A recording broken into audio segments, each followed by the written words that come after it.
Nightie ক্লাসের দ্বিতীয় নম্বর batch, প্রথম ব্যাচ তো আমার হয়ে গেছে, এটা হচ্ছে তোমরা দ্বিতীয় নম্বর ব্যাচ এটা। তো এবার তোমরা বলো, দুটো নাইটি তোমাদের কমপ্লিট হলো, দুটো নাইটি শিখে তোমাদের কি মনে হচ্ছে, মানে কেমন লাগছে ক্লাস করে? অনলাইনে ক্লাসে শেখা যায় কিনা? অনেকেই তো ভাবে অনলাইনে শেখা যায় না। আমাদের খুব ভালো লাগছে আপনার ক্লাস করে। আর দুটো নাইটি খুবই সুন্দর হয়েছে।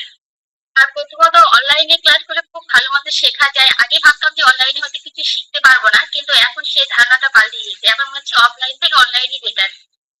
যে অনলাইনে হয়তো শেখা যায় না, কিন্তু যে অনলাইনে এত ভালোভাবে শেখা যায় সেটা সত্যি ধারণা ছিল না।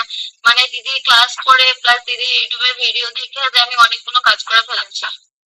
আমার খুব ভালো লাগছে কাজ করে, মানে এরকম শিখে। আর সব থেকে হচ্ছে দিদি নতুনত্ব আইডিয়া দেয় কাজের মধ্যে, সব থেকে বেশি ওটা আরো ভালো লাগে।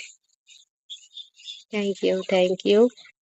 আচ্ছা, অনেকে ভাবে কি অনলাইনে টাকা দিয়ে দেব কিন্তু হয়তো ফ্রড হয়ে যেতে পারে, এরকম অনেকেই ভাবে কি অনলাইনে কিভাবে টেলারিং কাজ আবার অনলাইনে শেখা যায়, আর টাকা দিয়ে যদি আবার ক্লাস না করায় এরকম। তো তোমাদের কি মনে হচ্ছে, কি টাকা দিয়ে মনে হচ্ছে কি, মানে 1,000 টাকাটা বা 600 টাকা, তোমরা তো 600 টাকার ক্লাস করছো, এই 600 টাকাটা দিয়ে মনে হচ্ছে কি আমার টাকাটা মনে হচ্ছে কি জলে চলে গেল, কিছুই শিখতে পারলাম না, বা ফ্রড হয়ে যাবে এরকম কিছু?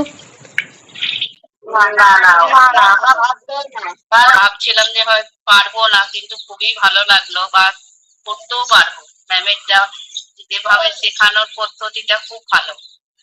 আগে ভিডিও দেখতাম, এখন মানে প্র্যাকটিক্যালি নিজে অনলাইনে ক্লাস করে ভাবছি খুবই ভালো। দিদি একটা কথা বারবার জিজ্ঞেস করে কোনো সময় বিরক্ত হয় না, বারবার করে বুঝে দেন, এটা সব থেকে ভালো লাগে। কাজটা না খুব ভয় পেতাম, আমার কাজে হয়তো যদি ভুল হয় তো খাবারটা নষ্ট হয়ে যায়, খুব গায়ে লাগবে। এখন ওই ভয়টা নেই, কাজ করে না আর এখন কেটে দিই, তারপর হলো কি যা হবে হবে, এরকম মনে হয়। আচ্ছা, এখানে কে আছো এরকম বলো তো, কি যে আমার অনেকগুলো ক্লাস করেছো, কেউ আছো এখানে? দিদি আমি আচ্ছা, আচ্ছা, কেন তোমরা এইটুকু বলো, কি তোমরা এতগুলো ক্লাস করছো কেন আমার কাছে, মানে কারণ কি?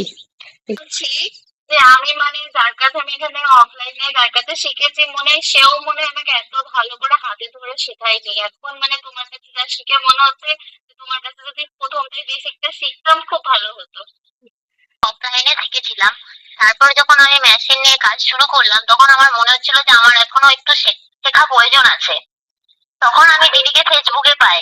ফেসবুক থেকে দেখার পরে অনেকবার ভেবেছি যে তাই তো অনলাইনে কিছু শিখতে পারবো, অনলাইনে কি হয় এইভাবে। তো না, দিদির আমি প্রথম ব্লাউজ ক্লাস জয়েন করেছিলাম, ব্লাউজ ক্লাস থেকে আমার এটা দ্বিতীয় নাইটির ক্লাস। মানে দুবার দুবার আমি দুটো কোর্স করলাম, করছি, নাইটিটা হচ্ছে, এখনো ব্লাউজটা শেষ হয়ে এসেছে। তো তাতে করে